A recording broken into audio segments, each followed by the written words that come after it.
Greetings comic lovers and welcome back to Casually Comics, the channel where we chat all things comics, from reviews of comics new and old to history to anecdotes, really wherever our whims take us. The first appearance of characters, it's always fascinating territory. Seeing the beginnings of heroes, villains, miscellaneous persons, civilians, seeing how much have they changed, how much have they stayed the same? Were they always earmarked to be big or was there an evolution? When it comes to the first appearances of Quicksilver and the Scarlet Witch, they appear as part of a team. The villainous Brotherhood of Evil Mutants, but not so evil that they didn't add a qualifier to their name, so that there could be another brotherhood of less evil mutants. The evil would get dropped from their title over time. Their appearance was as part of this group, and they didn't get a backstory that was too detailed. That wouldn't happen till later on. At the start, we were only graced with vagaries, although we got a bit more for the Scarlet Witch. So let us go back and bear witness to the first clash between the X-Men and the Brotherhood of Evil Mutants. This is from X-Men number 4 back in 1964. But before we get started, I'm Sasha, and if you're enjoying this content, you know what to do. Hit that like button, hit the subscribe button, join us on this comic book journey, and if you're feeling so inclined, hit that join button down there next to the subscribe button. It helps us produce more content. You get to help vote in the book club, all kinds of things. Also, yes, there is a book club. Check the community tab for updates and announcements and the like. I'm so proud of this community. Issue 4 of the X-Men is written by Stan Lee with art by Jack Kirby. Of course, it's Marvel methoded up, so Kirby also probably contributed to the story. How much, how little, we'll never know. Marvel method. The cover has Angel making his way across the X-Men logo. Flying fast, faces past, he's X-bound. Featuring the return of the dreaded Magneto. At last, the X-Men come face to face with the Brotherhood of Evil Mutants. Yes, their first appearance, at last. This cover is so enthusiastic that it stopped making sense. When asked about adding evil to the name years later, Stan Lee had this to say: "We were kinda corny in those days." Despite that, there would be canon attempts to explain that moniker in the 90s. Ah yes, Star Trek canon logic. Never let the realities of a situation or a simple explanation steer you clear from creating a convoluted in-story explanation. The cover features the members of the Evil Brotherhood: Magneto, Toad, Mastermind, Quicksilver, and a green-clad Scarlet Witch, which is disconcerting to say the least. All menacingly staring down at our original X-Men line above: Iceman, Cyclops, Marvel Girl aka Jean Grey, Pre-Furry Beast, Angel, and Professor X. To me it's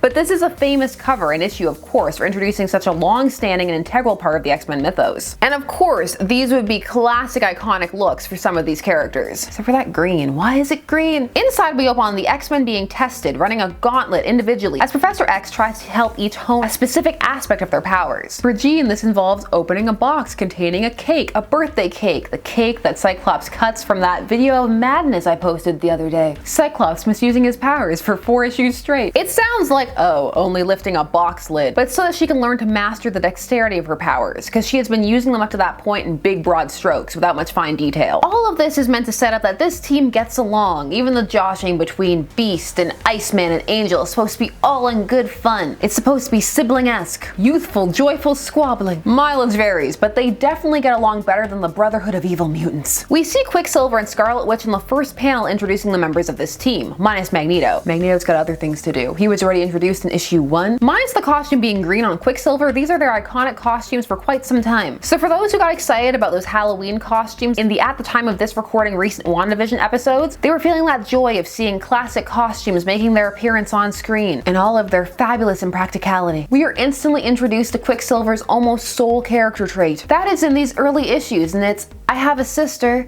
Leave her alone. I'll protect her. My life revolves around her." Don't chew with your mouth open in front of her, Toad. Mastermind gets under the Scarlet Witch's skin when he transforms Toad into a pig at the table. Or well, illusion. Creates the illusion that he's a pig. I've had enough. I find your illusions as repulsive as Toad's table manners. You're a spunky, my little witch. I like that in a female. Someday I may even decide that you would be a worthy mate for a mastermind. How dare you speak to me that way? I'd sooner die than marry you. Whoa, whoa, whoa, whoa, whoa, whoa, whoa. He said mate, not marry. Who do you think you are, Lois Lane? This is pretty bad, but at least she's only got one member of the team hitting on her. Jean has the entire team, including Professor X trying to jump her bones, or in Charles's case, thinking and pining about it. Ultimately, Mastermind will go for Jean too in that lead up to the Phoenix arc with the manipulation. Poor Jean. Wanda uses her powers on Mastermind, which are at this point vaguely defined as she points and bad things happen. "I've warned you never threaten my sister." They say that they're there to serve Magneto, who they keep calling the leader. At least for this issue, and because it's Marvel, I keep expecting Samuel Stearns to show up. He will, and also in 1964, but a few months later. Follow the leader, leader, leader, follow the leader. Magneto is stealing a freighter so that him and the Brotherhood can start their plans to dominate Homo sapiens. But Angel, who is out testing how far and long he can fly for Professor X, sees this unmanned freighter and reports back that it's pretty suspicious. Actually, he just reports it back. Professor X says that it's pretty suspicious. Quicksilver, Witch, I want to speak to you. Look, Magneto, you don't scare us and take my sister away from here. But he says they can't go because Magneto saved Wanda's life. This was when the people in her village were preparing to kill her because of her powers. It was they who called her the Scarlet Witch, a title she has now embraced. He gives them the "we're homo superior, so we were born to rule the world" speech. Humans were meant to be their slaves. Yes, tell me again about how humans' concerns are completely invalid. Just some light threats of eternal servitude. It's no big deal. I'm still not sold Magneto, but as long as my sister stays here, I'll go with you. I have no love for humans either. Magneto decides that they're gonna conquer a nation. Test it out, see how it feels. Then they're gonna go from there. They choose Santo Marco. Also, Magneto and Charles argue about it on the astral plane, because back in the day, Magneto's helmet was largely decorative. It certainly did not protect against telepathic attack. They conquer Santo Marco with ease. Is it necessary to plant such fear in the hearts of the people, Magneto? Of course. Humans are like sheep. They respond to certain stimuli. Fear is one of the most potent. You put that social engineering degree down, Magneto, and you live in the terrible accent I've given you.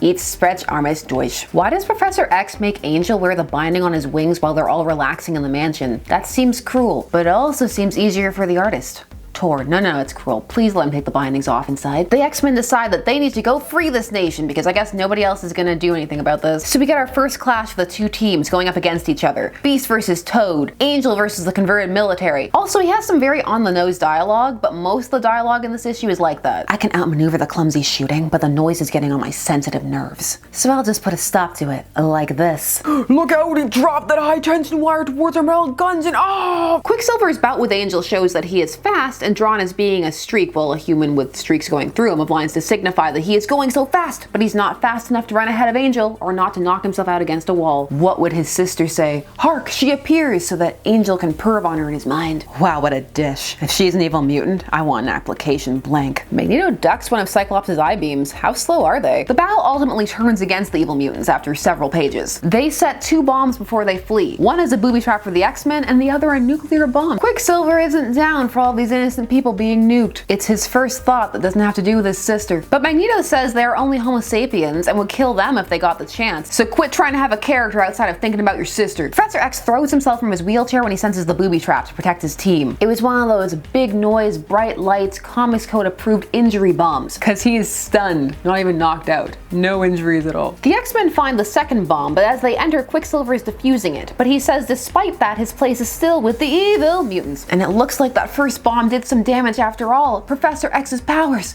are gone. Spoilers, no they're not. He's tricking them. It's for a final exam. Good teaching. The end. As far as first appearances go, Quicksilver and Scarlet Witch will be characters who get more fleshed out over time, and also as future writers take a look at them and feel there is more potential to be had with them. For their start, they are very much part of the ensemble. They stand out in hindsight, but that is largely because of what they became. This first outing for them slots them into the evil Brotherhood as reluctant members, who still go along with the plans but aren't as repugnant as, say, Toad or Mastermind, and not as focused on mutant superiority as Magneto. Their personalities are perfunctory and archetypal. Quick, my sister Silver, who is showing signs of not being so bad. You know, not nuking a nation, pretty good start. And Scarlet, I'm the girl on this team Witch. Scarlet Witch is fine, but she doesn't feel overly defined and mostly reacts to what is happening. She is a cool but similarly undefined power set. Bad things happen, the mutant power. Black Cat's gonna take her some of that later on. Only it won't be a mutant power, it'll just be a vague, I got it many different ways power. This issue does a good job of showcasing their powers and everyone's powers actually. You get a good sense of who can do what, and they get ample time to do it. You do feel a difference between the X-Men and the Brotherhood, although they do hit the look at how badly the Brotherhood gets along pretty hard. By the end of it, there's a bit of a how do they do anything kind of vibe. The thing is, as well structured as this issue is, it felt like it took forever. It dragged and felt padded, despite still only being the average 24 pages, because I went to check because it felt like it was taking that long. There's lots of attention to detail, but the plot is so simple that it feels like everything is taking a long time to resolve. Also, the dialogue is very clunky in this. The exposition is very, this is what I'm doing because this is how I feel. It does everything it sets out to do, but just for me it didn't have that big extra oomph factor. Again, in retrospect, it can feel like it does because these characters became so important, but it did have Cyclops cutting a piece of cake with his powers. After this introduction, we would see the Brotherhood of Evil Mutants often. In fact, they'd be back next issue. So get hyped to see Quicksilver worry about his sister. Actually, a lot happens in that issue. It's some time before we get more intricate details on Quicksilver and Scarlet Witch, and they wouldn't be Magneto's children for decades to come. Still, as far as retcons go, that one didn't make any of his past actions seem odd. In fact, when you add that detail over top of it, some of his actions and how he treats them and the leniency he shows them at times makes more sense because of it, which is always the sign of a strong retcon. I mean, obviously it doesn't work for everything or in every issue. A retcon that comes that much later on can't. But a strong retcon ties things together and enhances. A weak one works in the moment, but long-term causes confusion, and ultimately causes more problems down the line, potentially leading to more and more retcons on top of each other. Or just a moment that juts out and stands there forever. So, that was the first appearance of Quicksilver and the Scarlet Witch. What do you think? What do you think of them as characters? What is your favorite era for them? Share all your thoughts down below, and while you're down there, please do all the YouTube things. Like, share, comment, subscribe, and hit the bell notification so that you never miss a vid. Thanks so much for taking some time out of your day to spend it discussing comics with me. I always appreciate it, and I will see you again soon. Bye bye.